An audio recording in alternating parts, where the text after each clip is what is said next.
welcome to another edition of the Sports Report. And we are back. We got the full crew in the house. That is what it's all about. The Yankees, out of any team in the league, are the best equipped to handle a blow like this. I think there is a higher power at play here. He's due law of averages. That dude is the ultimate scrub. It's trash. Yeah. Every person you have in there is fucking trash. Next game, you're going to see a big performance. You can see it in the end of the game, and I'm just totally stoked and excited for this. And we are back. Welcome to another edition of the Sports Port here on a Tuesday, the Barnes and Tony Show. Anthony, how are you, my friend? I'm doing great, dude. What a wonderful day it is out there, dude. A little cool, a little breezy, a little sunny.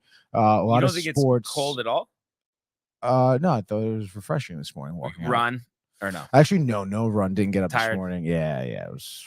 I just, like the last couple of nights have been getting like 5.5, 6. Tough. Oh, dude, so annoying. Like dude. it's like you, and then you recover, but it's just the difference you feel with 7 is just, it's unbelievable. It really is ridiculous. And then it's like, you wake up and you're kind of like stalling, and then you're like, now I gotta rush if I want to be on time, and it's just like, oh my god, behind the 8 ball. Next thing you know, it's 7:00. Jeremy Schaap's reporting. Yeah. It's crazy how that works. But yeah, a lot going on, a lot of comments already. So we can start there. Oh, sure. We can get to the comments right now, right away, dude. Of course, we have the best in the business early and often. Michael Buckta saying in the house right now, you guys are amazing, especially you Barnes. Shout out to you all, and especially Josh B and Kev Do as well. He says can't beat Michael Buckta. You really can't. Speaking of getting beat, though, the Lakers win meant nothing last night to him. Got to play like that against the bigger dogs. And he says that he smoked Tatum in pool last night. Interesting. And he's also saying that Steelers may be trading for Justin Jefferson. Yeah, I mean, and it's kind of out of character for them because, historically they've always developed, receivers, and not really like gone into free agency or, these big trades. And they have George Pickens, but maybe they see an opportunity here, because that would be a dynamic duo. Pickens and Jefferson flanked on the outside. I mean, that's tough to guard. And then Russ making the throws that Kenny Pickett couldn't make. I mean, I feel like you said it even earlier this week, though. But I mean, with Jefferson, that would be like a quickest turnaround for a team to be like dynamic to really good. As long as the offensive line is solidified. Yeah. And I would imagine, they'll spend, a draft pick or 2 on that. But definitely interesting to see because, when you think about Pittsburgh, and they've had some pretty good offenses with AB, with Le'Veon Bell, obviously Big Ben was at the helm at that time, even Heath Miller. But I think, they're just trying to really go for it. And if you think about it too, I mean, they haven't been to the playoffs much recently. Yes, the 500 streak is alive and well. But you would imagine there's a little frustration there, and they want to get back to where they've been, going to Super Bowls. The chat knows it. Michael knows it. And so does Michael Buckta. You think early Super Bowl contender right now, dude? Give me Jefferson, and then we'll talk. But right now, it's a tough division. You got the Ravens and the Bengals. Yeah. So let's not and the Browns. So I mean, definitely without Jefferson, not Super Bowl contenders yet, Tony, but a lot of the offseason left to go. So much left to go. Speaking of that, more comments. Well, with a big let's go. He wants to smoke. Big win for the Knicks last night, Michael. Let's see if the Rangers can get another win tonight. He says, hey, Yankee boy, what up, DTV crew? Hashtag TC, hashtag DTV, hashtag the sports port. And then Kev Do, of course, tantalizing. Buckta saying that he loves Tatum. Michael saying that ain't happening. No effing chance. Josh B in the house saying, what up, fam? Let's have a day. Knicks with a huge showing in Golden State, Michael. The deuce was loose, he says. Rangers tonight, hyped for it. Hashtag TC, hashtag sports, hashtag DTV. And then, of course, Michael and Josh B going back and forth saying, F the Warriors, dude. And then he wants to know, Barnes, should the Yankees bring back Gio Urshela? You know, with LeMahieu potentially starting the season on the injured list, which we'll get to, there is an opportunity there, Michael. So, I mean, I would imagine there wouldn't be much compensation required. So, if that is the case and LeMahieu is going to start on the injured list, we already know about Oswald Peraza, unequivocally, Michael. Unequivocally. Speaking of Michael, he says, let's go. That's the C. Theophil variety.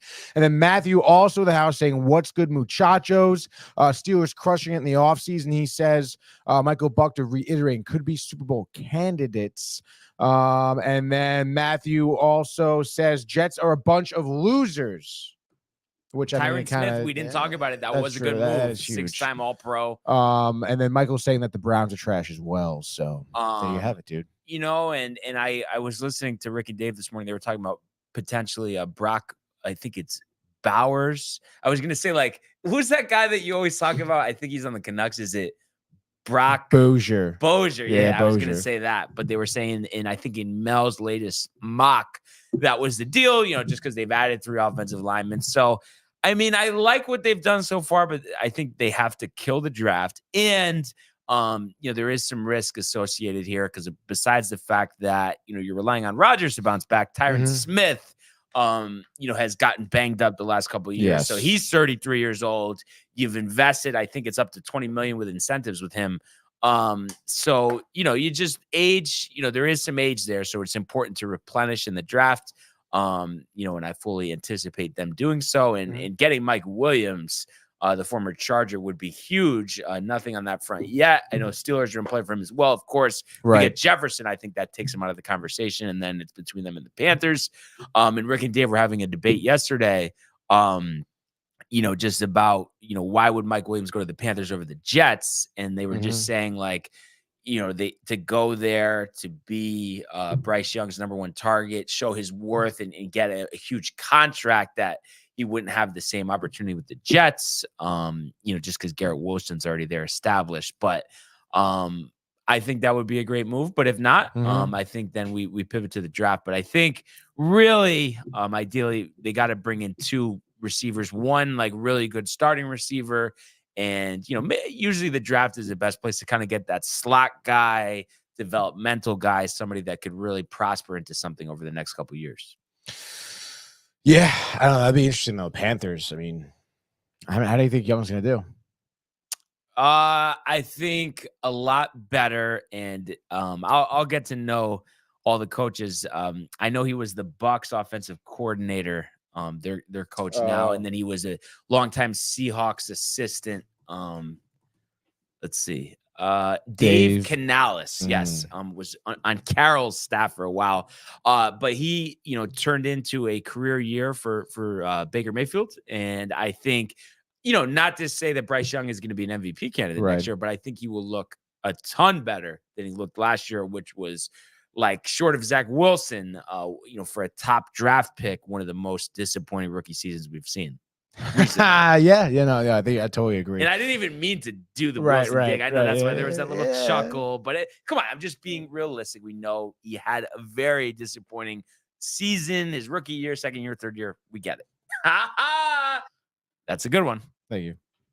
You know what? I feel like you don't go. You did it once yesterday, but I almost figured you would go to the Rosen bite more than you do, though. Power play goal. You've been a little light. I don't know if you're like, I don't want to be tempted. I don't want to overdo it, you know? The goal song. We really haven't heard that much either. Well, hopefully, you know, tomorrow after, you know, a big win tonight, dude. Yeah.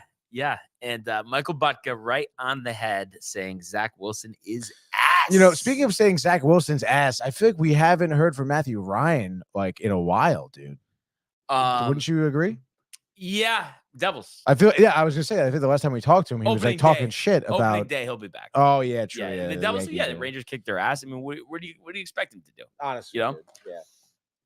So yeah, that's where Suck it, Matthew Ryan. That is where we are with the comments. Also, too, I wanted to mention. Oh yeah. You know, I know it's playing. It's not the round of 64, but. March Madness does get underway tonight, starting at 6:40. Tony's could have been alma mater in Wagner, going up against Howard University. So right now, Howard, the 3.5-point favorites, total set at 128.5.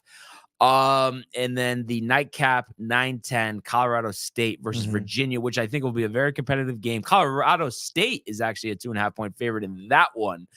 So I figured, we'll chill on the total. I hate basketball totals, but we might as well, do some picks on these. And you could go first here, sir. Howard -3.5 versus Wagner. What do you got from him? I mean, I gotta take Wagner. I mean, I think it's a miracle that they're even there in the first place. I did see them play a few times, honestly, this season against Shu. And I think Shu beat him twice, but both times hard team to put away. And obviously, we know who's still around right now. So I would say give me Wagner. Easy money. Wow. Okay. I mean, by the way, it was a nice 2 games, so we're updated. You had a tough 1-3. I went 2-2 last night. Both of the overs hitting. You went both unders. But I'm going to mark this down. So I'm 146, 126. You're 141 and 131. And you have Wagner +3.5. And just to play devil's advocate, I will go with Howard here, -3.5. And then I'll take first licks here on the second game. I'll take Virginia with the points. I know Colorado State, definitely had a good season. But I just think, a little tougher of a task. I think Colorado State's in the Mountain West versus Virginia in the ACC. Similar records, 24-10 Colorado State, 23-10 Virginia. Tony Bennett, he's won a national championship before. So give me Virginia +2.5. What's your thoughts on that one? Yeah, I mean, I guess I would have went Virginia as well. I mean, you said it just because of the conference, the teams that they play. But I'll go heads up with you. I mean, right. I'll take the Colorado State Rams, dude. Yeah, I've always liked their like mascot logo. Yeah, it's pretty sick, dude. Yeah, I love it. So Colorado State plus right. Or no, -2.5. Yeah. Okay. All right. So I have Howard -3.5, Virginia +2.5, and you have Wagner +3.5. Colorado Beekman, State, huh? There's a big guy over there. -2.5. Beekman having a good year, and in Colorado. Not Colorado, but Virginia, always known as one of the top defensive teams in the country year after year. Lots of low totals. And like I said, Tony Bennett, one of the top coaches in America, Tony. Wow. Also, a little bonus action here. We also have it. Not that anybody cares about it, but we do also have the NIT starting tonight. And Tony's favorite school, Providence College, in action, hosting Boston College here. So the Friars narrowly missing out on the NCAA tournament. And they went 21-13 this year, 14-4 at home. Boston College 19-15 in the ACC, 6-6 away from BC. Providence 3.5-point favorites. I think first year head coach Kim English, looking to cap off this year on a high note. And I know a lot of times top teams in the NIT, because they're disappointed, that they didn't get into the field of 68, that they don't have the same energy level. But I think it's a little different here, like I said, because it's his first year as coach. And I think he really, you could tell, he really resonates with the players, and he's done a great job cleaning up the scraps from the rocky departure of former head coach Ed Cooley. So I like the Friars tonight. I don't know if you have any opposition to that or. Do you want me to? I mean, it's up to you. I mean, like I said, I think Providence clearly the better team this season. So you don't need to do it. I'm just saying if you wanted to, I just think at home, better teim. Not going to be a problem. Ask Riley. Get him on the phone. I'm sure Riley would concur for sure. I know it is kind of tough. I mean, obviously, I know you've been talking about Providence so much. I've heard a lot of success. I mean, I'll go heads up with you. I'll take Boston at +3.5. Okay. And then let's hit the over under as well. Wow. Yeah, let's go. Crazy, dude. I'm going to bet the under, dude. Okay. BC the under. And then I got Providence. And it's 3.5. Okay, so it's +3.5. And what's the 138.5? Okay, so just write this down real quick. All right, and I'll take the over there. So we got 4 picks already in the holster, Tony. So a lot of picks, and then obviously Really excited to do the the bracket reveal tomorrow. Already filled out a couple of brackets. Just really going to get creative. I think the biggest thing is a lot of times people are hesitant, taking lower seeds and stuff, but I think that's how you win the bracket, is just kind of go a little crazy. You kind of have to. I mean, I feel like every year you see it. Fairleigh Dickinson, 16 seed over Purdue last year. Who saw that one coming? Literally, dude. There was another. Was it St. Peter's? Was the other? They were a 15 seed. Yeah. But that was a couple years ago. The original OG was University of Maryland, Baltimore County, beating Virginia, who we just talked about. And then, of course, the next year, Virginia getting their revenge, winning the national title. So you never know what you're going to see. So crazy. That's why it's March Madness, of course.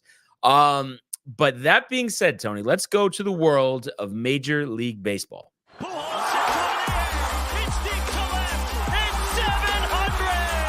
Albert Pujols. Yeah, what a play. Stop it. Yeah. And Alonso cracks one of the Mets win the ball game.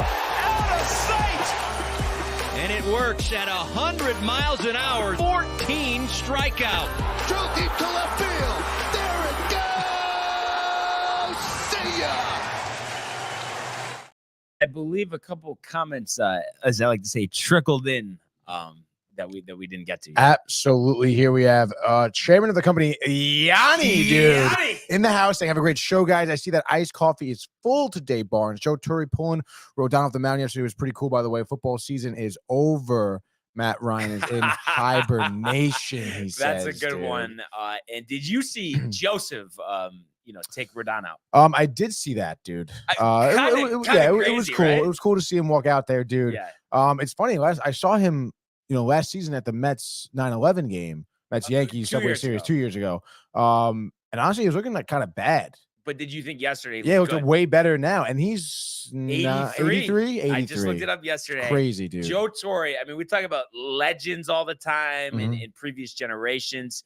They don't make them like Joe Torre anymore. They really don't, dude. And don't you think? And I know it's crazy, the travel, the age, the this, the that. But don't you think he could still absolutely crush it as a manager of the Yankees? I know he wouldn't do it, but if he was, if he did and he was given the opportunity, don't you think?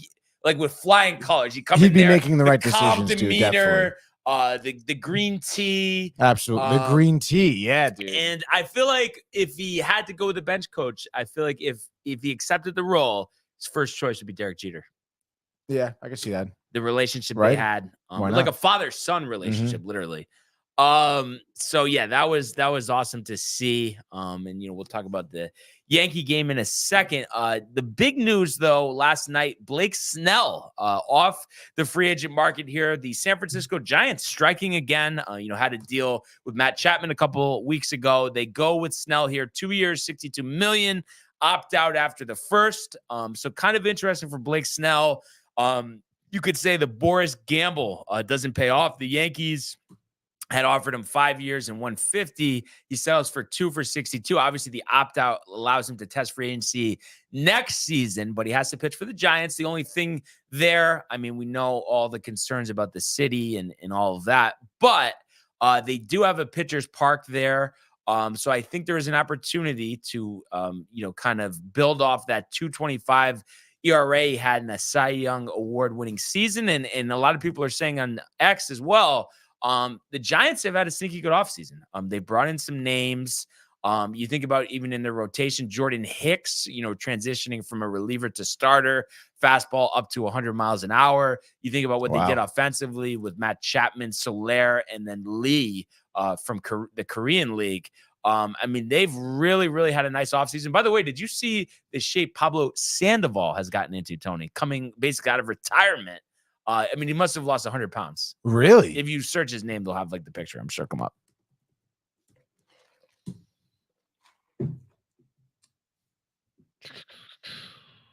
Right there, fourth pitcher on the top. That's oh wow, dude. I mean, and then you think about, remember like with his pants falling down with the Red Sox? Oh my dude, yeah, dude. Like what the hell? I mean, that's crazy, dude. Good for him. Yeah. So yeah, I mean, you can see, like what what he kind of was looking like. And I think he's played in like other leagues and different, like the last couple of years, but it's amazing the transition. Yeah, good for him, dude. Yeah. So that's interesting. But what do you think about this, Tony? I mean, first of all, did Boris and Blake Snell screw themselves by waiting so long here? I mean, it kind of seems like it, right? I mean, it seems like that didn't work. The whole Boris waited out, try to get the biggest offer and whatnot. Because I mean, the deal's pretty good, I guess. I mean, 31 million, I guess, for each year, but it's definitely nowhere near the length that Blake Snell probably wanted here. He should have had the option, even if there was an early opt out. It should have been at least a 5-year deal. Yeah, dude. And that was on the table clearly from the Yankees. So it's like, not only does he not have that, but then I can't imagine, I don't want to speak for a player, but I can't imagine, going into this offseason, he was saying, I really hope I'm a San Francisco Giant. Yeah, no, probably not. I mean, like you said, stinky good offseason for sure. But still, I mean, Blake Snell is, if he wants to continue to get paid, he's going to have to pitch really well these next 2 seasons, consistently well. And then he's going to have to either get an extension with the Giants or shop for another team. And it's just at that point, what is he going to be, 34 at that point? I think he's 31 going on 32 I want to say he's 31 going on 32 end of this year he'll be 32. So so it'll be 33 by the time he's shopping for a new area. I mean, he's got to be healthy and he's got to look good. So, and I mean, but because of the park, do you feel and the motivation as well after a disappointing free agency offseason that, he's going to be at his best this season? Honestly, I say yes. Just because even with this pitcher, I mean, I feel like when we first saw him leave Tampa Bay, people were kind of all right, he got pulled in the playoffs, right? The postseason that year, and then never really recovered. Padres not good. Then here he is, another Cy Young, looking really good, getting a little bit of a paycheck. I mean, I was saying the Mets should have picked him up. I'm a big advocate for him. I think he's going to pitch really well this season, so I still expect him to. Yeah. Now, do you think that the Giants, as currently constructed, have a chance to make the postseason? Brutal division. I mean, it's going to be so competitive. I guess I would say yes, though, still. I mean, they're going to be competitive for the wild card. I would say so. Because, I mean, obviously, you assume the Dodgers at the top, but the Diamondbacks didn't make the World Series. The Padres have rebuilt their roster after trading Juan Soto and getting a couple new starters, acquiring Dylan Cease.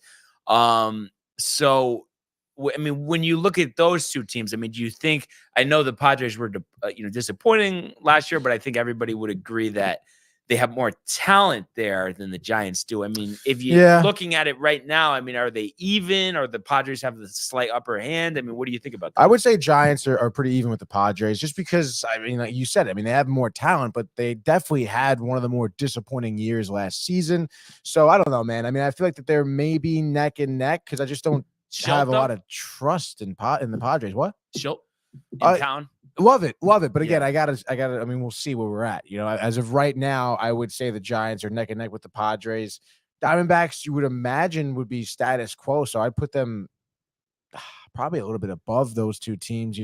But I think there is a chance of a World Series hangover, and I could see them missing the playoffs entirely, even though the talent is there. So crazy though. But it's kind of like it goes along one of those things when you have that type of year. Yeah, no, true. And then the Dodgers, I mean, again, we've seen them perform so well in the regular season all the time, but I mean, I don't know. I mean, again, they're relying on a lot of guys to stay healthy. Right. So, I guess we'll see. Who wins the manager matchup between Bob Melvin and Mike Schilt, two of your favorite all-time managers here? I mean, I've always enjoyed Schilt, so give me Mike Schilt. Wow. And this is his first managerial position job because he was an assistant since the Cardinals. Yeah. Right? Which is already, probably at this point, almost 5. Really? I would think between 3 and 5. Don't know exactly. But because I think we were talking about it on this show when it happened. Yeah. Right? That he was let go. What do you think about Michael Budka saying Pablo the Panda, Bob Melvin is trash? Oh, wow. Well, I mean, Bob Melvin, I mean, I can see why someone would think that, I mean, the guy, I guess, leaves a lot to be desired. But I don't know what the deal is. Pablo, is he saying that like Pablo the Panda? I feel like he's pretty hyped for him, right? But is it Right? with Melvin? Wait, because I'm like blanking over. He was the Padres manager, Yeah. right? I mean, I know they were, but like, is that really on him? Because I feel like also with the A's, he worked with what he had. Right. I mean, maybe you want to blame the Padres debacle on him, I guess, but what was he there? 2 years? Like he wasn't there that long. No, he literally 2 seasons. Yeah, I guess so. But still, I mean, I don't know. I kind of would have thought because that team, a lot of superstar talent, and the history of how Machado's attitude has affected his play and the clubhouse, and I mean, clearly, like maybe that got a little bit better, but I mean, the whole Tatis thing, like that. I mean, the motorcycle accident. I mean, he didn't really have much control of the clubhouse. It didn't really seem so. I couldn't imagine some of the players respected him that much. Again, I'm sure too with those young players like Tatis and probably even Soto, they'd be like, oh, this guy's coming from the A's. Like, what is that? Okay, so there might have been a lack of respect. I would think so. And then Michael's saying with the A's, he did shit.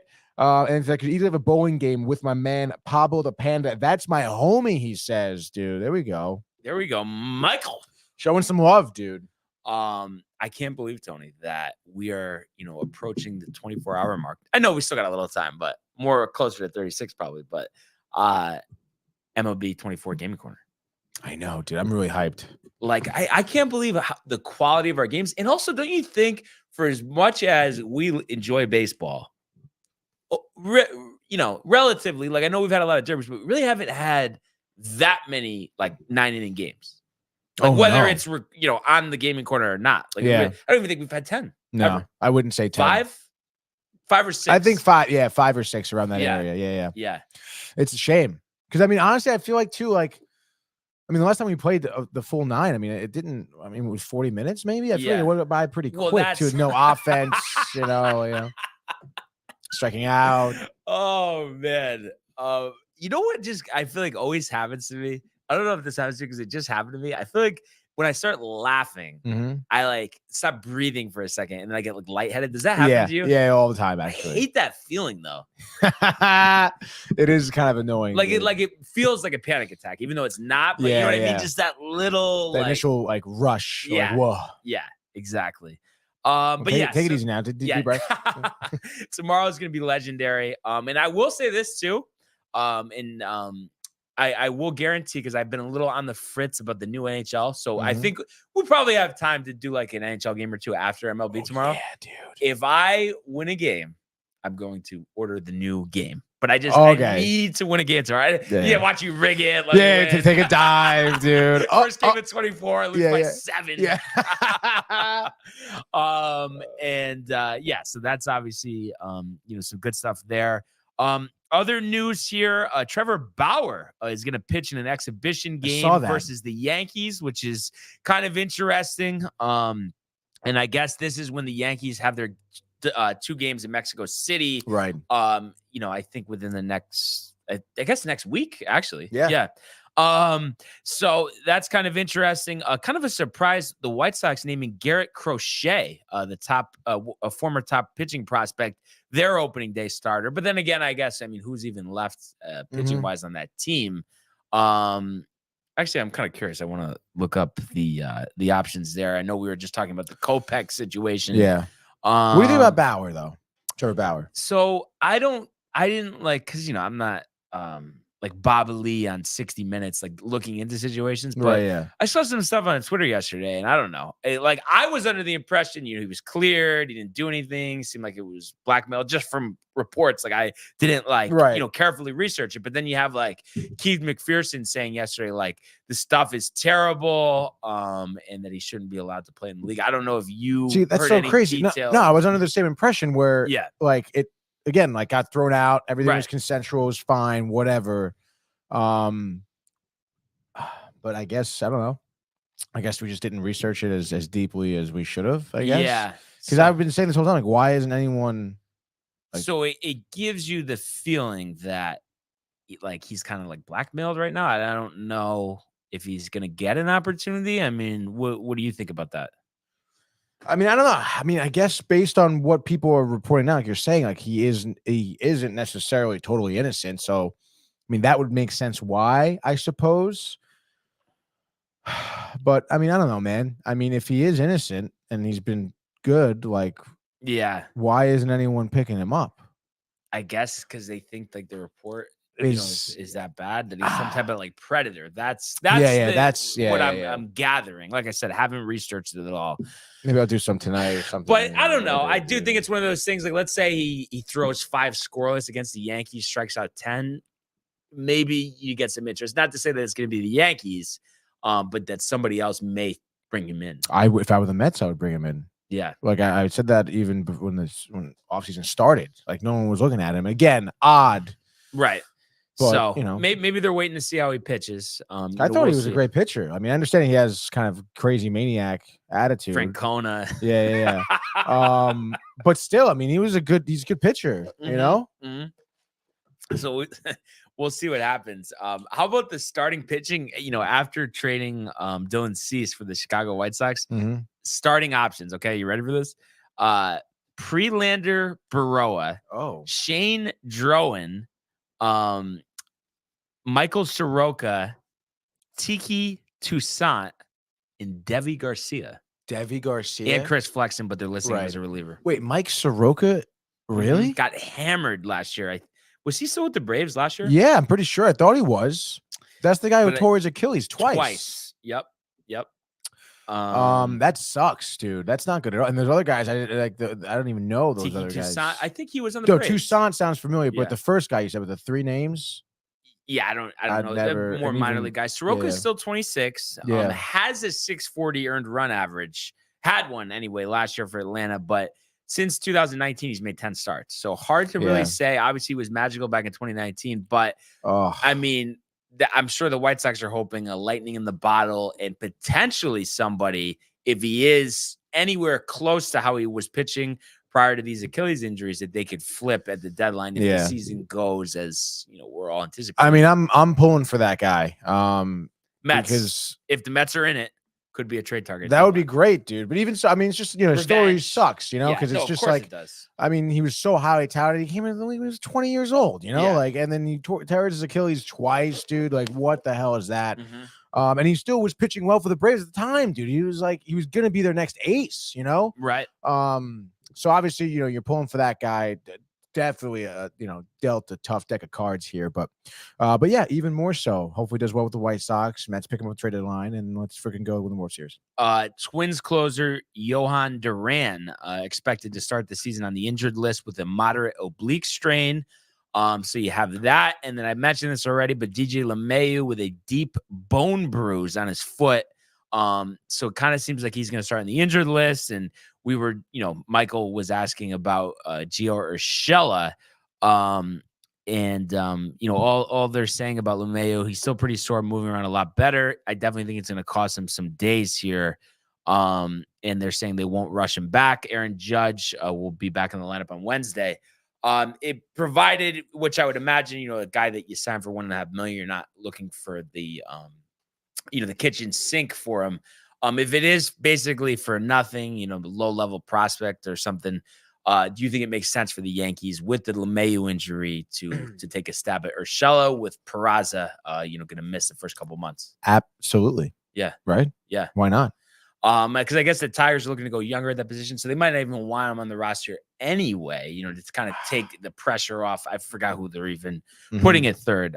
So I think we could see that, and I know a lot of times, like as fans, we get emotional with like the reunion type of idea, but I do think it's something here, and I know he's coming off a substantial leg injury, Tony, but he's hitting over 300 in spring training right now. He's shown he's a contact guy that can play defense. Versus, just going with somebody else that hasn't been in your building before. He can play shortstop. That's something that you're lacking, a backup shortstop. And he gets started at third base. I think it makes all the sense in the world. And I guess what they could do, and he could play first base actually too. And then, so I think that makes a lot of sense, and hopefully it's something we see happen. Yeah, I would say so. I mean, are you tight about LeMahieu though? Like secretly though? Like you, not even a little bit like, it kind of sucks. Like tough for him. No, because it's just this is DJ LeMayo. Yeah. This is signing him to a Fed up. 6-year deal. Doesn't matter. Yeah. Could have just signed him to a 4-year deal, and I had what one. This would be the last year Yeah. of the deal. But we had to get cute annual value. So that's the hand, Tony, that were dealt.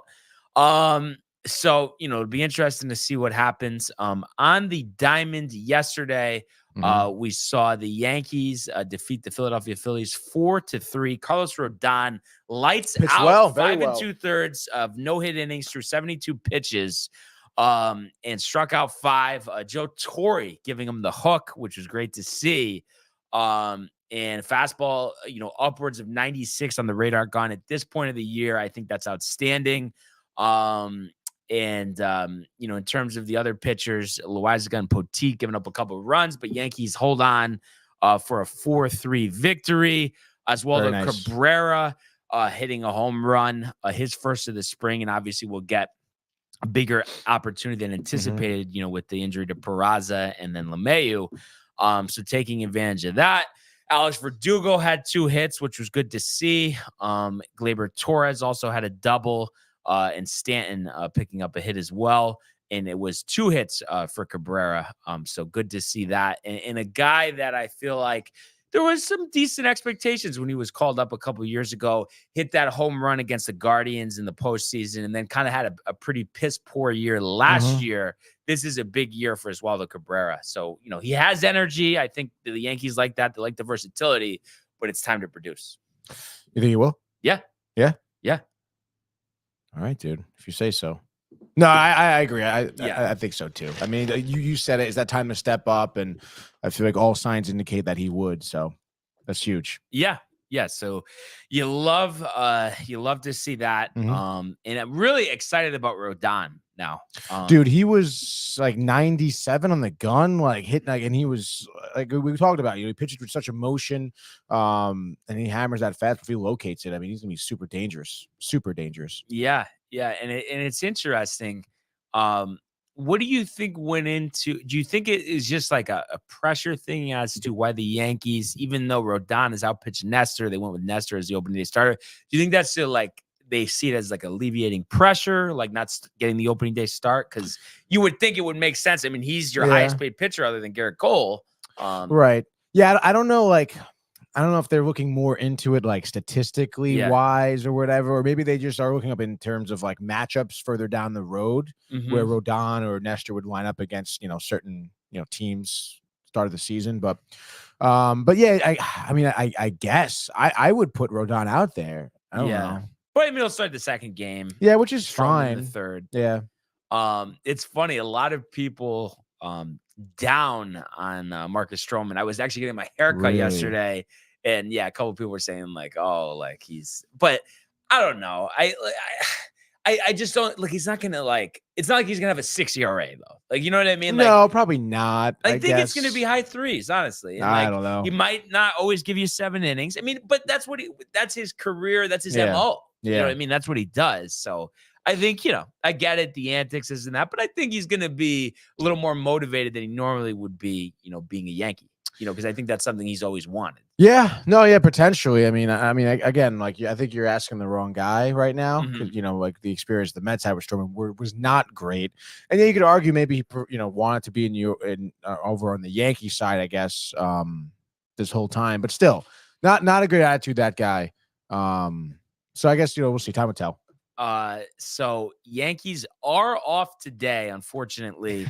Back in action tomorrow at home versus the Pirates, 6:35 from Steinbrenner Field. What about the Mets? I know they were off yesterday. What's the deal with today? Off yesterday. They're playing today, playing the Cardinals, actually. Last I checked, starter was not announced. 6:30 game or 6:40, whatever it is. So no lineup out yet. I know Lance Lynn, I believe, is pitching against the Mets.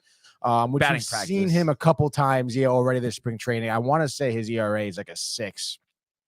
Because it just seems like he's been giving up runs every inning he even pitches this spring season. So, should be, like you said, batting practice for the Mets. I would anticipate somewhat of a like starting day ish lineup. Especially with the off day and how they play for the weekend. So let's go, dude. Now, since spring training started, has much changed for you, Tony? Yeah, I would say so. I mean, we talked about it. I mean, I feel like the pitching even in general, some of the bullpen guys have surprised me, but for the most part, our stars have done really well. I think we still have the lowest ERA from the starting rotation this spring training. Wow. Which is crazy to think about. Now, who do you feel, obviously when he comes back, you expect, Senga to be head and shoulders the best pitcher on the staff. But by the time it's all said and done, end of the year, who do you think ends up being like the next best pitcher in the rotation? I mean, it's tough. I would still put my money on Kadai. No. But like I'm saying, other than him, you're saying? Yeah. Oh, okay. So next best one, that's tough, dude. I mean, if he stays healthy, dude, it's gonna be Severino. If he stays healthy, right? So I would say so, just because you look at him right now and he looks like he's regular season ready. Yeah.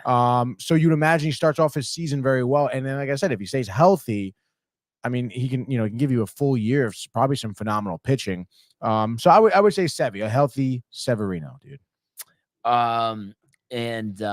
Yeah, so I guess when he pitched on last Wednesday, he gave up his first run of the spring, but he's posted an 8.80 strikeout to walk ratio. So hasn't even walked anybody and showed good velocity. Mets are counting on him to plug a hole in the rotation. Yeah. But since throwing 191 innings in 2018, the biggest workload Severino's managed in majors is 102 innings during 2022 due to a variety of injuries. But I just think, again, he's somebody who's highly motivated. And it almost is like Russell Wilson with the Steelers, I mean, different though. It's, versus like winning and play versus showing consistency and staying healthy. But I think this is a big point, Luis Severino being 30 years old. He wants to show, even though it's been several years, that he is still a top pitcher in this league. I mean, this is kind of like his career on the line. Yeah. I mean, do you think at the end of the day, he'll step up and be the second best pitcher in the rotation? Yeah. And I think, does some type of injury come up? But I like I said, I think he hits our benchmarks of the 20 starts and ERA under 4. So if he does that, I mean, were you really expecting, like I think if he gives 25 starts, I think that's a success, Tony. Yeah, honestly. no, I totally agree. So we'll have to see what happens, but we get closer and closer to opening day, and actually starting at 6:00 tomorrow will be the Korean series between the Padres and the Dodgers, which is so funny. And a pitching matchup of Yu Darvish. That definitely sounds right. And let's see what we got. I just want to take a look at this. Okay, so it's Darvish versus Tyler Glasnow. So Tyler Glasnow making his Dodger debut has been lights out in the spring. A guy that struggled with injuries though. But we know the potential's there. Are you expecting big things out of him this year and like getting 25 to 30 starts out of him? Yeah, I mean, it's so tough, dude, because you really expect that out of him, a few seasons ago too, and he just really kind of disappointed you over there in Tampa Bay for 3 years in a row with getting injuries. But apparently, I could see him being in LA, a new team, a new city, and apparently reports say that he, emphasized his agility and flexibility, Michael, this offseason. So you would imagine he's going to try and avoid injuries, dude. Yeah. Length is strength. Haven't stretched in 10 years. I know I'm blowing it. I'm sorry, Michael. I know. It could help me with golf too. Are you kidding? Brian, if you stretch, you'd probably be dunking on hoop right now, dude. I know. That has to be the motivation. I know. No, you're right. No excuse. So I'm not saying anything to. YouTube video that you will love. Is it DTV Fit? She's awesome. It's easy. Putting you on the spot here, all in good fun though. Better stretcher, you or Matthew? Oh, okay, but I knew you were big into it, so I wasn't sure. Because I'm new, like the last newer to years. it. Okay, gotcha. Yeah, I know. No, I know he is. I know he is. So good. I feel like if Matt has like a kink somewhere, he'll stay in a stretching position for hours, just like waiting. Yes. Just yes. Keep it I'm just thinking, since this game will be actually over by the time we start tomorrow, we're doing a heads up pick. Dodgers Padres. Dodgers minus 200. Wow, Padres really? plus 170. I mean, I'll take on whatever you want. God. Take the Dodgers. I mean, come on. How could I not, dude? Give me Glass now. He's gonna be hyped up. Darvish. I personally might take a plus 170 here because I feel that's like it's just one of those things though where it's like, oh, Dodgers 120 games. Oh, they're gonna crush the Padres first game, and then yeah, I guess so. And I mean, I don't know. I mean, again, Glass now, you never know. It could get popped. You're in Korea, the travel, the time difference. Who knows? The body clock, Brian. But also Darvish. I mean, he didn't have like a great season last year either. Had a ton of confidence in him. Signed the fat extension contract. Maybe a little complacent, and then it's like Freddie Freeman's bound to hit a home run, probably. I would imagine. Mm-hmm. So I would say give me the Dodgers. I know it's tough if you're losing the minus 200, but yeah, but luckily for the pick segment, Tony, you don't have to put your money where your mouth is. So that's a good thing. Honestly, if I was putting money down, like the plus 170 is such a great deal. Yeah. Like that's solid. Yeah, even though, like it might not hit, but I think there is value. And I think that lineup is loaded, for the Padres. And I just think like Bogarts, I could see him bouncing back, maybe more consistency out of Machado. I think it is good. Yeah. There were too many personalities there. So I think despite Soto probably being the best guy on the team, I think it probably in hindsight, is a good thing, that he's gone and, less personalities for Mike Schilt to manage. And you would think he would get the best out of these guys too. I know. I would think so too. But I think the reason why the Cards parted ways, I mean, there were more reasons, but apparently he's like, the reports of him being like a very religious man. Oh, really? So like that got in the way of, I guess, like, inter-office circa Mark Jackson stuff, with the Golden State Warriors. Kind of crazy, dude. That like was a thing. But apparently that's why he was, because we were wondering, why isn't he getting hired? Cardinals, great. Like, he's a great like overall record and stuff. So politics, Tony. I don't know, so annoying, dude. Really is. But we'll see. Yeah, exactly. So that's really where we are with baseball. Obviously, the big TCA fantasy draft tonight. Dude, I'm a little nervous. This is my first ever. First so ever. Crazy. Dude. I feel like Michael's even done a fantasy baseball league back No in the day. way. No, I'm just kidding. But have you actually? Stop it. Did you seriously? Yeah. Jorge Posada, first overall pick. Yeah. No. You did it though. You did it. Yeah. You did it. That's dude. Draft is tonight, 9 p.m. Dude. For us. Yeah. TCA baseball league. Josh B. Yeah. Online. Yeah. So I know we almost had that. Yeah, we tried to get everyone together for the schedule to but also be a part of the draft. Because in MLB we would have had to like pause it. Yeah, it would have been. Too, yeah. So. But yeah, pumped for tomorrow. Game is currently downloading as we speak, Michael. Tony's nervous. Yeah. No. Get a magazine, Tony. They help. So Josh B going with the throwback. I honestly used to. Happy birthday, Keith. Happy birthday, Keith. Keith hasn't been around today. Were you big, Tony, back in the day? SI, ESPN, the Mag. Like, were you big on that at all or no? Oh, ESPN, the Mag. Wow, what a throwback. Yeah, absolutely, dude. My parents, my dad, I guess mostly. It was honestly so sick. So sick. And I used to love like the magazines too, season previews, fantasy previews. Oh my gosh, because all the time on vacation, we go to Barnes and Noble, end of the night, read some stuff, relax on the couch, maybe get a hot chocolate. And I would just go full throttle into these things. That sounds amazing. I know, dude. They should bring those back, dude. I know. SI just got the boot. It's such a shame, dude. Yeah. So, that's where we're at with baseball. Before we get to hockey, let's go to the world of the National Football League. Oh, come on! Jefferson climbs the ladder. Oh my goodness! Justin Jefferson, the catch of his life. Burrow fires, intercepted, picked off at a pick six. Minka Fitzpatrick, an absolute ball hawk. Niners twist up front and get to Tagovailoa. Bosa again. Mahomes escaping on the move, stops, spins, flips it forward for the touchdown. Stop it. Aaron Jones. Oh, what a tackle. Quincy Williams with a pile driver.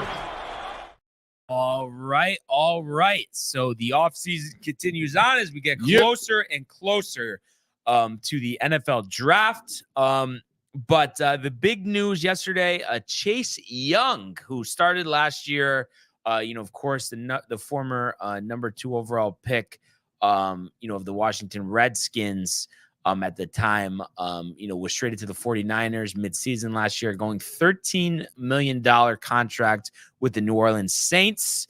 So you look at Chase Young, always has been full of ability, but hasn't had that type of year you would expect for somebody drafted at that position. You look at for his career high in sacks was actually his rookie year and last year 7.5. Last year he played 16 games, but before that, his first 3 seasons, Tony, he'd only played 27 games. So injuries have been a problem. Obviously, 1-year deal. Saints, I'm sure, feel like there is an opportunity there in the NFC South. Carolina rebuilding. Obviously the Bucs did win the division last year. What are they going to do this year? But also Kirk Cousins coming to Atlanta. What's that going to look like? So trying to give themselves every type of advantage that they have.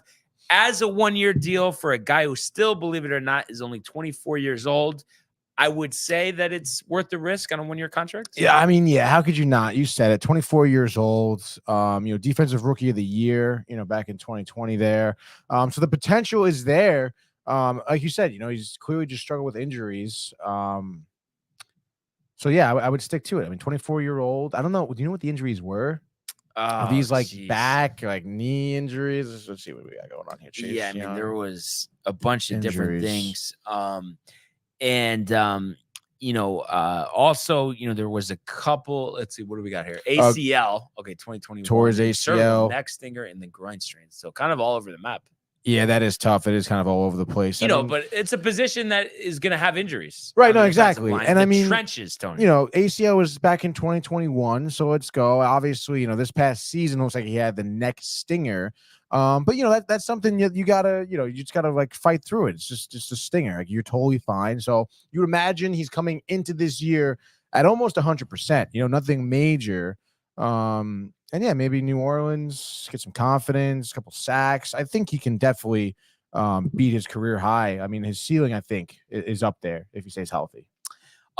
Yesterday, we also saw the Las Vegas Raiders signing a former Viking running back, Alexander Mattison, the 3rd-round pick in 2019 out of Boise State. Had 700 yards and 180 carries last year, was expected to replace Dalvin Cook. Didn't even actually have a rushing touchdown last year. So a guy that is 25 years old, being a backup most of his career, doesn't have a ton of tread on the tires. And in previous years, he had actually, performed pretty well where you saw the ability.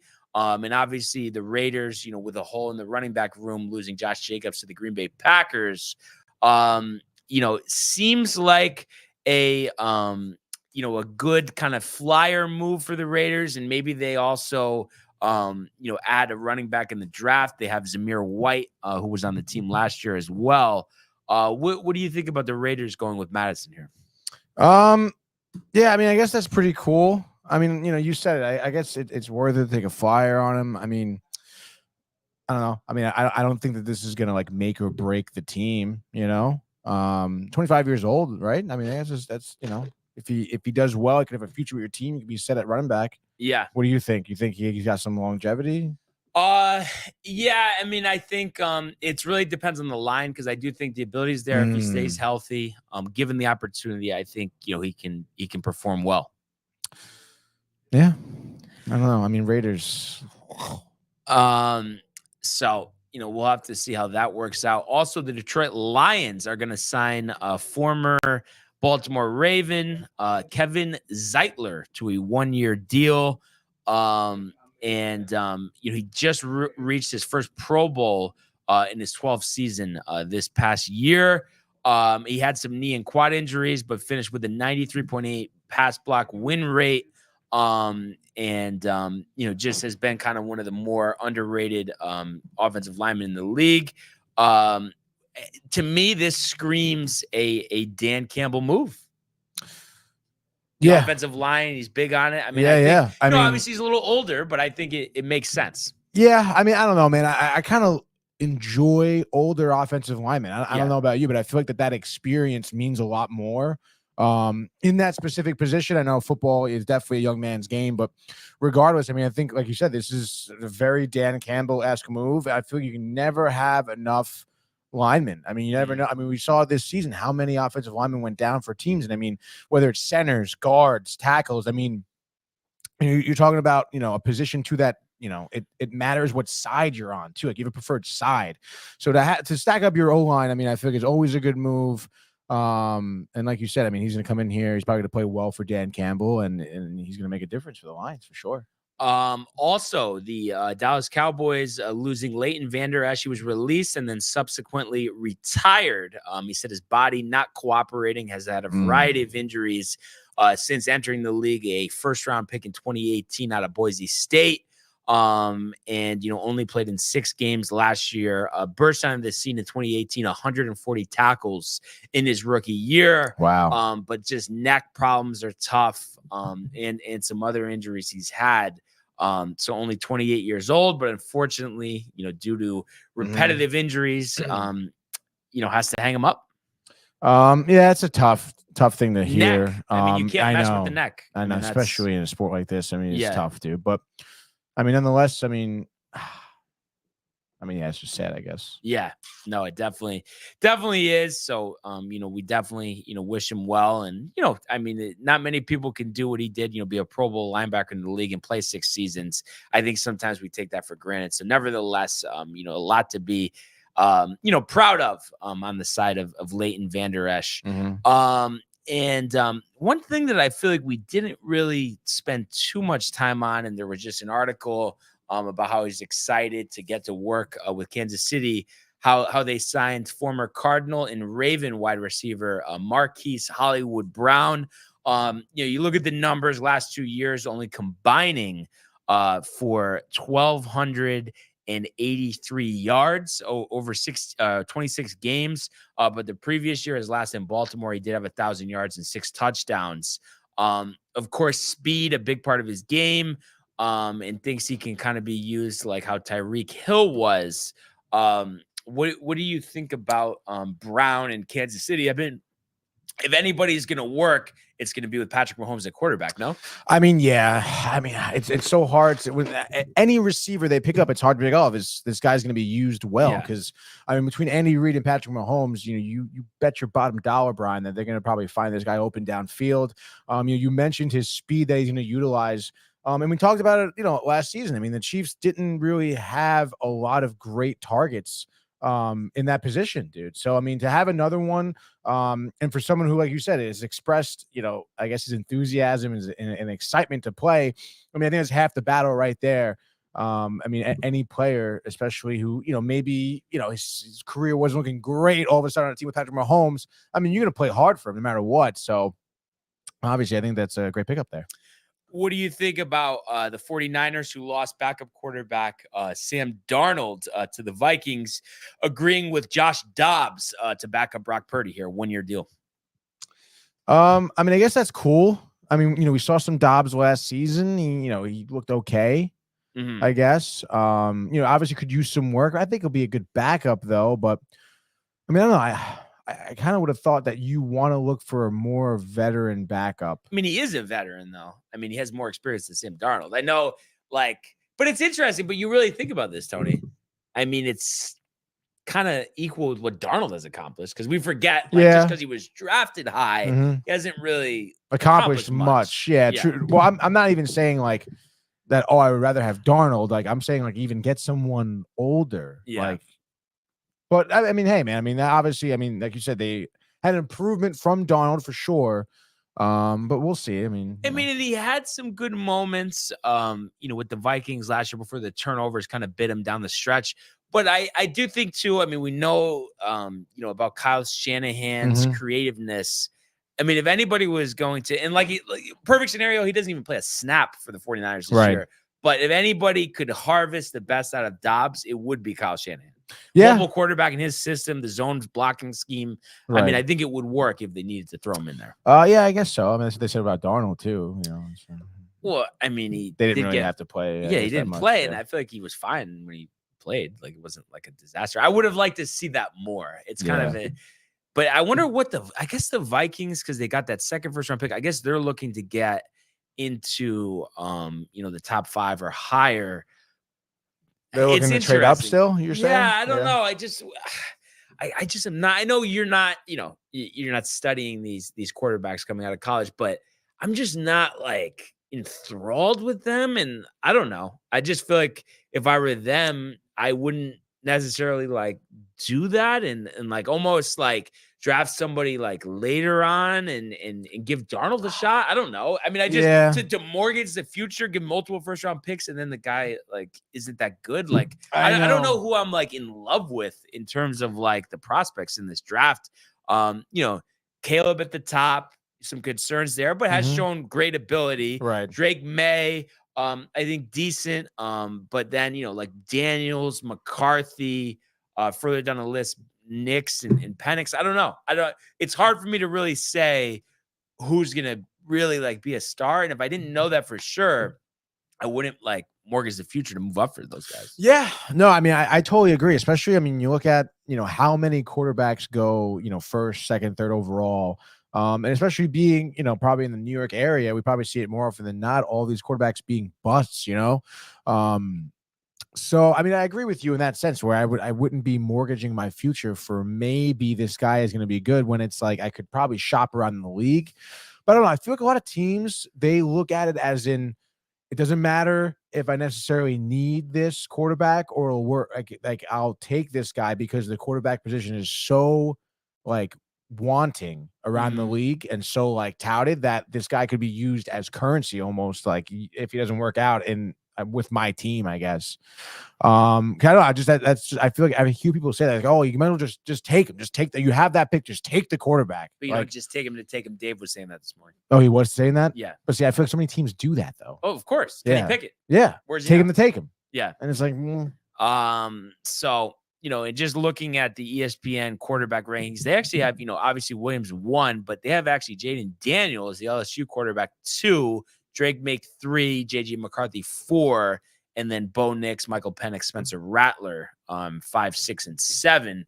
And you would think 4 for sure will be first round picks. But like I mean, like I think May pretty solid. Jalen Daniels obviously won the Heisman, explosive as a runner. So I mean, I think there's potential there. But I don't know.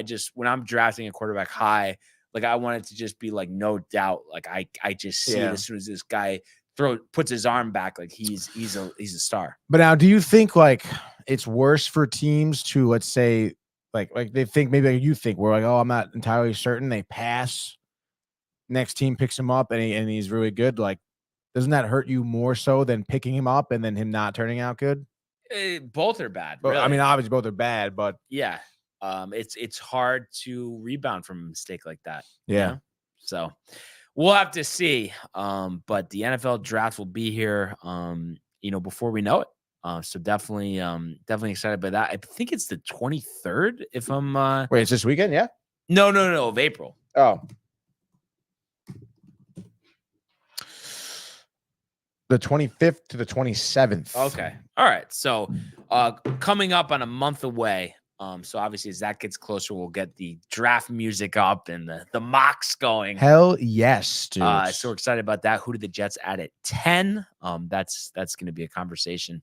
But let's go now to the world of the National Hockey League. Here he comes. McDavid shoots. Top shelf. He scores.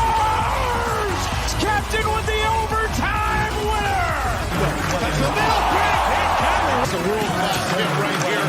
Tomsky stepping. Rink wide. Made the full split save. Are you kidding me? Turn. Side of the net. Between the legs and they score. Filthy. David Pasternak. The silver trophy to the Golden Knights. Right All right. So only 2 games in the NHL last night. First game, we saw the Washington Capitals win their 3rd straight road game. You know, you don't usually see that from middling teams in the NHL. 5-2 over Calgary. And Charlie Lindgren continues to play like Patrick Waugh in net, 34 of 36 in terms of saves.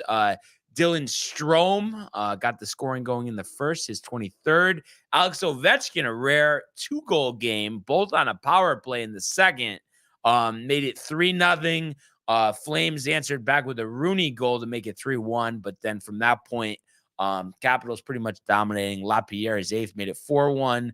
Flames added one back to make it 4-2. Mackenzie Weegar. But then Tom Wilson, his 17th, an empty netter, cementing the victory here for Washington. And especially with the Islanders struggling, definitely an opportunity opening here for Washington. And I know it's easy to flip-flop, prisoner of the moment, Tony. But now, after thinking the Islanders were going to get that second playoff spot, now it kind of seems like more likely Washington, or do you think that's flip-flopping too quick here? Oh, my goodness. I don't know. I think it kind of is. I mean, that, you know, we said it a couple of weeks ago that wild card race is going to be so tight. You know, you have Tampa in the mix. You have Detroit in the mix. You mentioned the Islanders, too, in Washington. I mean, I don't know, man. I mean, it's tough to flip-flop. I mean, I feel like the Red Wings were on such a schneid, you know, dropping 7 of their last 10 games. And of course, now it seems like Ovechkin heating up. You mentioned a rare 2-goal game. We haven't seen that a lot. I forget what the stat was, but I think he has now, that was his 19th season in the league with 20 or more goals. Only 2 other players around the NHL have done that before. So, I mean, you know, if Ovechkin heats up here, I would say, yeah, Caps wild card spot. But I mean, I don't know. If I had to guess, I would lean Islanders, dude, just because they have more. I feel like they have more talent. I can't really see the Capitals coming out here and winning more games. You know, obviously it depends on the schedule too. They have the Maple Leafs tomorrow. You know, that's going to be a really tough time for them. So I don't know. I mean, it's really tough to say, but I would still lean Islanders. You know, the Toronto, Carolina, Winnipeg, then Detroit. That's going to be huge. Then back to Toronto, then Boston. Buffalo also huge, battling for the wild card. So, I mean, I know there's not a ton of games left, but there's a ton of work to do. A ton of work to do for the Capitals. Honestly, any of those teams in the wild card spot. I mean, it's going to be flip-flopping every night, it seems. But, hey, it makes for some great hockey. And, you know, it's interesting. You know, I will say, you know, we kind of had the Caps written off. And now here they are fighting for a wild card spot. Right there. We could see them in the playoffs. I mean, and Lindgren has been unbelievable in net.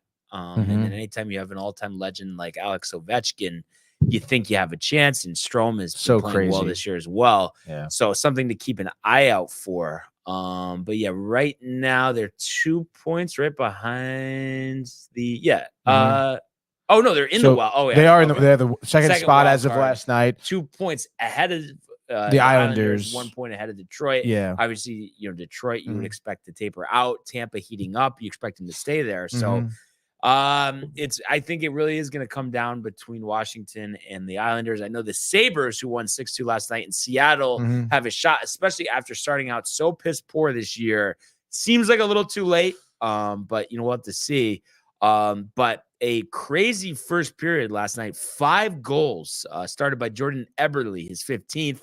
Tage Thompson, a guy we haven't said too much his name this year, only 21 goals this year. So he had a goal right 25 seconds after Jordan Eberle. Wow. Jeff Skinner, his 22nd. Alex Tuck, his 19th, made it 3-1. But Beniers on a power play made it 3-2. Rest of the way, all Sabres, power. Skinner again. So Skinner with the hat trick, and, you know, capped off by a goal in the third period. So up to 24 goals on the season for him. Sabres improved to 33-31, and I believe that's the 5th straight loss for Seattle. Yeah, dude, Seattle. I mean, it's tough. I mean, obviously it's great for the Sabres to be heating up right now. At least to look as good as they did against the Kraken. I mean, scoring 6 goals, you mentioned it early and often, for them is great. And, you know, they're going to have also a tough road ahead. You know, they are, you know, a few points back of, you know, the wild card spot here. And I believe they have 2 games in hand. So, you know, they're playing 2 games less than really any other team in the wild card race. So, They also have to start winning now. You mentioned Tapes Thompson, Alex Tuck. Those are guys that, we should have been really seeing all season long. And I think they've been, a little bit underwhelming, but yeah, I mean, I think the Sabres still have an opportunity. So, we'll see what they can do here. But they definitely going to need an uptick from those two guys, like for the next few games here. Yeah. Yeah. So something interesting to monitor. That was all that was involved last night. And of course, Lukakunin has been on fire too, 32 or 34. But before we do our frenzy for our loaded slate tonight, I just want to speak specifically to the Rangers here. Back in action at the Garden, one of the top teams in the West in Winnipeg, Tony. Slight favorites here at -125. When you look at this matchup, and obviously the Rangers, dealing with some injuries, but they will welcome Matt Rempe back to the lineup tonight, which is nice. What are you expecting to see here? I mean, they played last end of October. Rangers won 3-2 in Winnipeg. This time, they get him at home. Jets have won their last 2 games, and obviously Rangers winning 4 out of 5. What are you looking for here? Yeah, I mean, you mentioned the Jets winning their last 2 games. I think it was against Columbus and the Ducks. 12-1 outscoring them. Obviously, weak opponents, very weak opponents, but still, I mean. I think Rempe will be welcome back here. If you're looking at him specifically, I want him to be as physical as possible. We need some physicality in this game. We still don't have Trouba. Lindgren out for a little bit. I think only 2 weeks, which is great. What did they still not say? It's his knee. It's lower body, but they did say knee sprain. Yeah, it wasn't as serious as they thought initially, which is great. Because he's another defenseman who brings such physicality to the game, blocks a lot of shots. So I mean that's I'm looking for the defense to pick that up. Honestly, I need players to lay the hits. Gustafsson has been good. Miller has been good at stepping up here.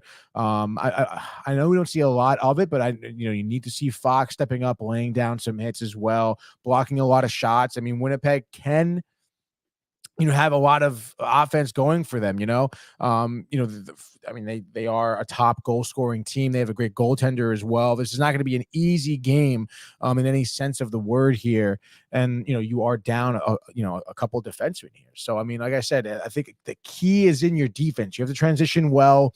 Last game out, against the Islanders, even against the Penguins too. I mean, the defense this past weekend wasn't great. There were holes in the defense. They lacked a sense of physicality on the ice. And I'm hoping Rempe brings that back and hopefully some defensemen step up. Because I think this defense is what's going to win this game. I'm laying on the defense right now, Brian. Which has been, of course, the Rangers' calling card this year. I agree. That's why the total is set at 5.5. And anytime you're playing a quality team, they're going to play good defense as well. Of course, dude. And Hellebuck, after a couple of rough outings, overall still very strong with his numbers this year. 4 shutouts in the season. So definitely not going to be easy. Should be exciting, and we'll give our official predictions in the Hockey Frenzy. All right, let's go. It's Tuesday around the NHL, baby. Wild card frenzies, dude. Here we go. We're starting early and often in Boston. The Bruins taking on the Ottawa Senators at the TD Garden. Of course, Boston heavy favorites here at -220. The Senators absolutely abysmal. What are they playing for? Probably really nothing. Over-under set at 6.5. The Bruins last time out beat this team 3-2 in overtime, though. And the Bruins winning 4 of the last 5. The Senators, though, winning 3 of the last 5. And what do you anticipate here? Yeah, it's tough. Boston has definitely lost in some spots that you would think they wouldn't. And when you count overtime and shootout losses, Tony, their record is only 40-29. So it's not as dominant as it appears, if you took away that third column. Right. That being said, though, I think far better than the Senators. So I think they get a good performance on defense, score enough goals to win here. So I'm going to say Boston in the under, Bruins win 3-1. Wow. Great pick there. I'll go chalk with the Bruins there. Give me the over, though. I feel like a lot of scoring has been had by the Bruins recently. A lot of goals have been given up recently by the Senators. So give me Bruins and the over. Next game up, speaking of teams that need wins, the Red Wings hosting the Columbus Blue Jackets in Detroit, baby. Detroit, of course, the favorites here at minus 170.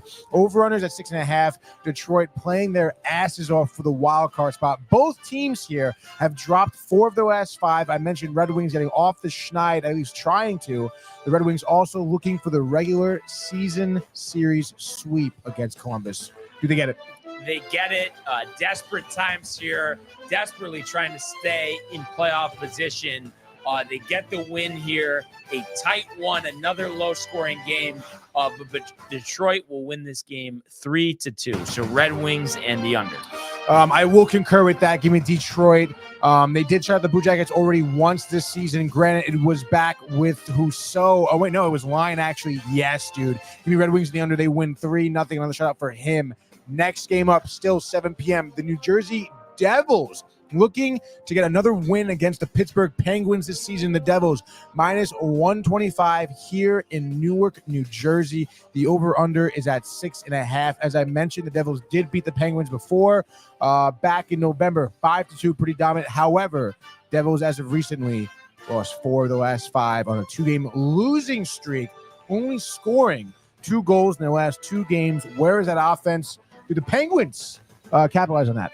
Yeah, you look at these Penguin scores, a lot of high numbers recently, a lot of low numbers for the Devils, but I think this one we're going to get some scoring, and really the Penguins aren't great, but the Devils might be even worse. So give me Pittsburgh here on the road, high-scoring game. They win 5-3. Damn. I do love the Penguins pick here, and they're plus money. I mean, honestly, it's just one of those good picks here. Devils in the schneid. Give me Penguins, though. I'll take the under. Over under 6.5. I say Penguins win this one. Old school here. 3-1, let's say. Next game up here, still 7 o'clock time slot. The game we previewed at the Garden. The Rangers taking on the Jets. We know what the deal is here. Rangers minus 125. They are, of course, the home favorites. Over under at 5.5. We're expecting low scoring. Vegas is expecting low scoring. What are you expecting, Brian? 3-1 Rangers. Igor, 34 of 35 in net. And we're going to see Mika Zibanejad with a goal and an assist. Rangers in the under. Kind of crazy ever since we've been saying Rangers in the under. They've been going over almost every game. Are we jinxing it? I don't know. But tonight it will be Rangers. It will be under. It'll be a lot of defense. Give me Panarin with the late third period goal to put them ahead. Rangers win 2-1, baby. Let's go. Next game up, still 7 p.m. The Flyers, Tortorella, someone that Brian will be seeing soon. They're taking on the Toronto Maple Leafs at Wells Fargo. Looks like Flyers plus 115. Over-unders at 6.5. Flyers home dogs. Dropping 2 in a row. Even 1 to Toronto, actually, 6-2 just a couple days ago. Maple Leafs have the Flyers number so far this season. Do they continue their success against them? And the Maple Leafs will do the Rangers a solid before I see them 1 week from today. Rough them up a little bit. I think a lot of goals. Matthews, Nylander, just to name a couple. Obviously, Tavares as well. But I think Toronto, no problem scoring, no problem winning, Tony. 6-3 in Philadelphia. Wow. Toronto 6-2. Toronto on the over. It's so tough, Jim. How do you not? All the games went over. Toronto over. Fine. Give me Toronto on the over. They sweep, bring the broom out for the Flyers in the season. Whatever, dude. Next game, 7:30 now. It's the Islanders taking on the Hurricanes. This is your ESPN Plus Hulu hockey night, baby. The Islanders are the home dogs, plus 135 against the Canes. We know what the Islanders are playing for here. But let me tell you, the Islanders actually have beaten the Hurricanes twice out of 3 games, the 4th and final time here. All those games going over. The over-under today is 5.5. Islanders 4-game losing streak. Do they bounce back? They do bounce back. Surprise the home dog. Tony likes going with those. I know you're going to take Carolina here, but I will take the Islanders Low scoring game. Sorokin 40 of 41 in net. Islanders 2-1 over the Hurricanes. Wow. Yeah, I don't know, man. Just recently, Islanders giving up a lot of goals. Canes scoring a lot. Give me the Canes overwhelming the Islanders for a little bit of a revenge here. They win 5-2. Hurricanes and the over. Next game, 8 p.m. It's getting late. It's getting great. St. Louis Blues taking on the Colorado Avalanche. St. Louis plus 175 here at home.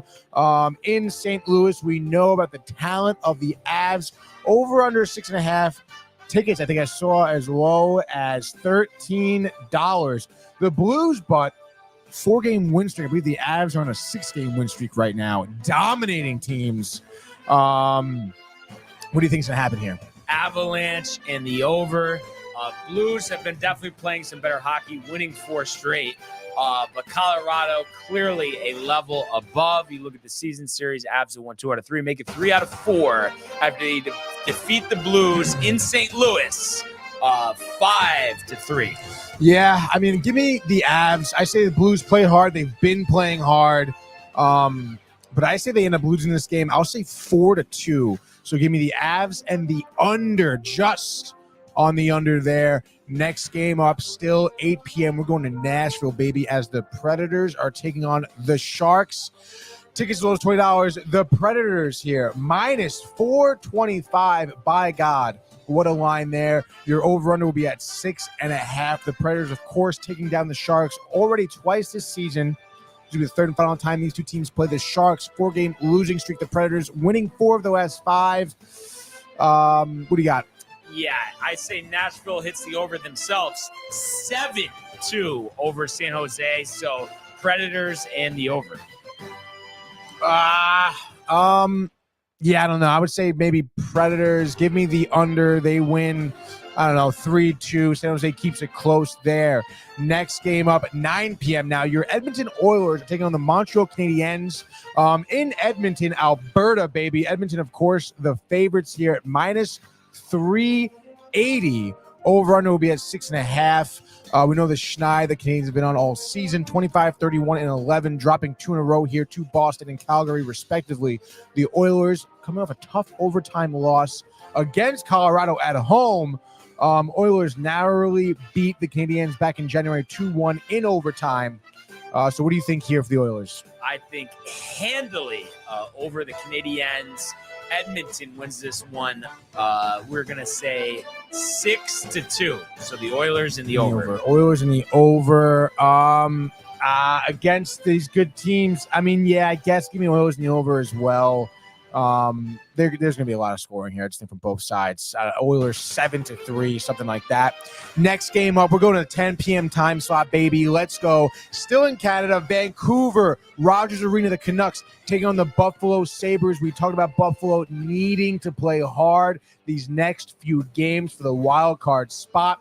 Of course, you know Vancouver are the home favorites here. Minus 205, over under at 6.5. The Sabres coming off that win, the back-to-back, Skinner's hat trick. Vancouver well rested, but they did just come off a loss to Washington.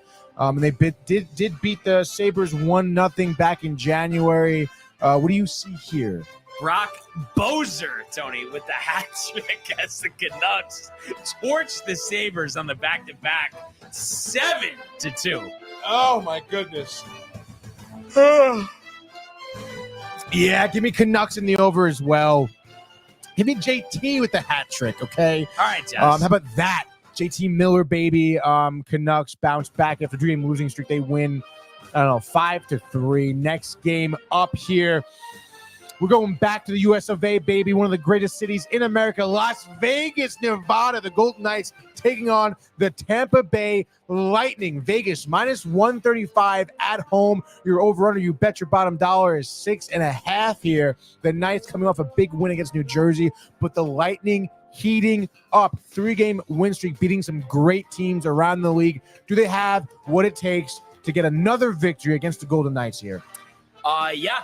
They are hot, and I think they continue that. They continue to win games here. So I think they win in Vegas, a tight one, lower scoring than expected, but Tampa winning 3-2. Lightning. and the under. I love the Lightning. I don't like the under, though. Tampa Bay has been scoring a lot, and we've seen the Knights sometimes, giving a lot of goals as well this season, having some schneids of their own. So give me the Lightning and the over. They win 4-3. Next game up, just a couple left here, 10 p.m. Anaheim Ducks taking on the Minnesota Wild. Another Hockey Night ESPN Plus Hulu game here. Anaheim is plus 180 at home. They are the home dogs, Brian. Over under 5.5. Do the Wild have what it takes to take this regular season series against the Ducks? The Ducks dropping 5 of the last 5 games here. What do you got? Minnesota 6-1 in Anaheim. So the Wild and the over. Give me the Wild, definitely. I'm going to go under, though. I feel like both these two teams have been struggling to score. So I don't know. Give me the Wild winning 3-1, maybe. Let's call it that way. Next game, final game, 10 p.m. in L.A. The Kings taking on the Blackhawks. Looks like the Kings here are minus 380 at home. Over under is going to be at 6.5. Negative. It has 5.5, believe it or not. The Kings playing some very inconsistent hockey. Do the Blackhawks have what it takes to steal one from the Kings? 2-0 Blackhawks. Revenge for a 5-0 loss back on the 15th. Connor Bedard, Tony, with both goals. So Blackhawks in the under. And then you're going to tell me how the Kings are going to romp them in Los Angeles. The Kings will romp the Blackhawks. 5-0 victory to start. I mean, the Blackhawks, they may not score again. Could be another shutout. But I will say Kings win this one. I'll say, 5-2. So give me Kings in the over. And that is your hockey frenzy. So a loaded night in the NHL. The bonus selections picks are going to get a little crazy tonight. And of course, looking forward to seeing the Blue Shirts back in action against the Jets. Hell yeah, dude. That's going to be a great game. Great game. Yeah. So pumped for that. And just what an exciting time, and excited to check out some of those games later. Wagner, I know Tony will be dialed in on that. I know you'll be too. I'm high. Is there binge buddies today? Yes, 8 p.m. tonight. We've been trying out that 8 p.m. time, so it seems that people do love it. Would you compare it to the 4 o'clock viewing window in the NFL? Yes, I would do that beautiful midday viewing window for the NFL. I mentioned too, we'll be talking about Dream Scenario, Nicolas Cage's new movie, which is out now, streaming finally on Max. We'll be reviewing that. A couple trailers. Potentially new James Bond has been casted, dude. Potentially. Wow. Craig, the offer's out there, dude. Yes. But was it his decision or their decision? I feel like a little bit of both, dude. Actually, doing some research, the family that wrote the James Bond books, the Broccoli family, didn't really like Daniel Craig that much. But didn't he do a great job? Am I missing something? I loved him. Yeah, I think he's a great James Bond. Yeah. So we'll see. Interesting stuff. You'll hear it from the best in the business. So that one tipping off at 8 p.m. Michael C. Theophil, best sports show out there. Prophet Barnes, Prophet Tony leading the charge. So Michael jacked up here. Another highly viewed show. So we really appreciate everybody who tuned in today and commented, liked, and subscribed. Checking out all of the archives on the YouTube page, Tony, Michael, Renee, and Jay in costume. Merch, downtimetv.com. We want everybody to enjoy the day, enjoy the games, enjoy binge buddies. Go Rangers! Let's go Rangers! And we will see you mañana. Hey guys, Tony here from Downtime TV checking in. I want to thank all our fans out there who's been liking, subscribing, sharing our content. You guys are the best. You guys are our bloodline. You make us love what we do. Thanks again.